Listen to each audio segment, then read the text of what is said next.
Welcome back. आपकी अदालत में आज हम सवाल पूछ रहे हैं, सफाई मांग रहे हैं स्मृति ईरानी से। आपकी अदालत में अगला हिस्सा। आपकी अदालत में बीजेपी लीडर स्मृति ईरानी पर इल्जाम है कि इन्हें जल्दी गुस्सा आ जाता है।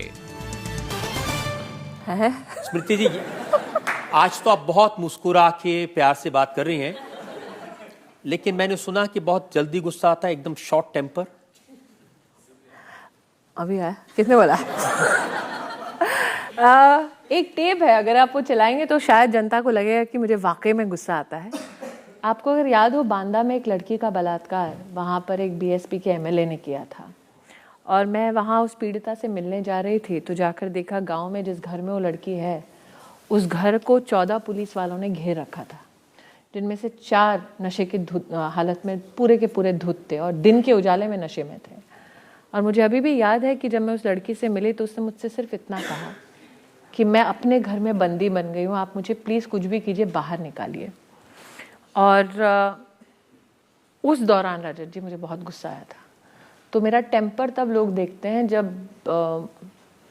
मुझे लगता है अन्याय की पराकाष्ठा हो गई है, तब मुझे ज़रूर गुस्सा आता है। ये मैं आज पहला इल्ज़ाम आपका स्वीकार कर रही हूँ। अन्याय होता है, झूठ बोला जाता है किसी बड़े पर, जब कोई बदतमीज़ी से बात करता है। ये मेरी एक दुखती रग है, आई एम सॉरी, लेकिन घर का या समाज में कोई वृद्ध व्यक्ति हो, उसके साथ बदतमीज़ी की जाती है तो मेरे पेशेंस का बांध बहुत जल्दी टूट जाता है। तो लड़की और बड़े, इन 2 चीजों में अगर कोई बदतमीजी करे तो हाँ, स्मृति ईरानी को गुस्सा आता है। टीवी शोज पर आपको देखा है, संजय निरुपम ने आपके बारे में कमेंट कर दिया तो बहुत गुस्सा आया था आपको? नहीं, आपने उस वक्त संयम का बांध देखा होगा, क्योंकि उन्होंने जो इल्ज़ाम लगाए उसके ऊपर एक केस दर्ज किया है, वो सब जुडिस मैटर है। इससे मुझे लगता है कि न्यायालय का सम्मान करते हुए मैं उस विषय पर अभी टिप्पणी ना ही करूं तो बेहतर है, क्योंकि वो न्यायिक प्रक्रिया भी चल रही है। एक और दिन देखा मैंने, अर्नब गोस्वामी, वो जो सबको चुप करा देते हैं, 8 मिनट तक आप उनको डांटती रही। देखिए, जब मुझे डांटते हुए टेलीविजन के डिबेट में देखता है कोई, तो सबसे ज्यादा मेरे पति खुश होते हैं। वो कहते हैं कि अब हिंदुस्तान को समझ में आता होगा कि घर में मेरी हालत क्या होती है। नहीं, लेकिन अन्याय मैं हजम नहीं कर पाती और झूठ मुझसे बर्दाश्त नहीं होता, इसीलिए शायद 4 इल्जामों में एक ये इल्जाम मैं आधा स्वीकार कर रही हूँ। आपको पूरा स्वीकार करना आप पड़ेगा। तैयार ही नहीं थे कि मैं आधा स्वीकार करूं। मैं तो इंतजार कर रहा था पूरा स्वीकार करेंगी, क्योंकि ऐसे ऐसे स्टेटमेंट है। आपने कांग्रेस के नेता दिग्विजय सिंह को दानव कह दिया, और अब उन्होंने अपने पार्टी वालों से कहा है, कल ही मैं उनका भाषण सुन रहा था, कि डरो मत, क्योंकि जो डर गया वो मर गया।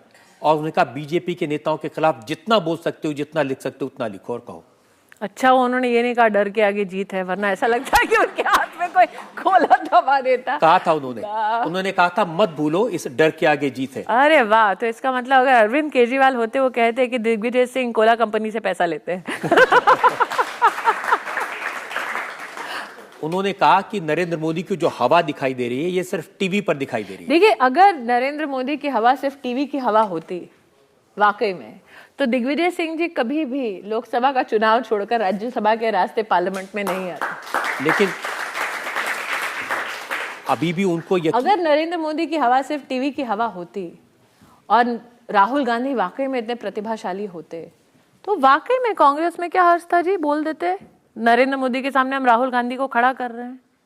ये तो कांग्रेस पार्टी स्वयं मान रही है, और कल मैंने किसी कॉन्क्लेव में सुना कि उत्तर प्रदेश के मुख्यमंत्री भी स्वयं मान रहे हैं कि बीजेपी की सीटें बढ़ रही हैं। तो झिझकते लुढ़कते पुढ़कते सब मान रहे हैं, उसका प्रमाण 16 मई को पूरे देश को मिल जाएगा। फाइनल राउंड, आप नेक्स्ट कब प्लान करिए किसी शो में आने के लिए, क्योंकि we are eagerly waiting for you.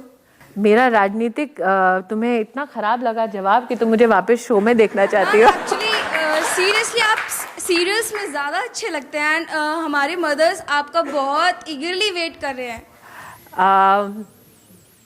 एक इंग्लिश में कहावत है, नेवर से नेवर, इसलिए मैं इतना ही कहूँगी कि मुझे आज तक जब कोई अच्छी अपॉर्चुनिटी मिली है तब मैंने काम किया है, चाहे वो राजनीति में हो, चाहे वो टेलीविज़न में हो या फिल्म में हो। मैंने एक तेलुगु फिल्म की कॉल जय बोलो तेलंगाना, मैंने एक बंगाली फिल्म की कॉल अमृता। तो मुझे नहीं पता कल भविष्य में स्मृति ईरानी की किस्मत में क्या लिखा है, लेकिन इतना ज़रूर विश्वास है कि किस्मत को चाहे जो भी मंजूर हो, मैं अपनी मेहनत से जहाँ भी रहूँगी कम से कम इतना आश्वस्त रहो, I will do my best.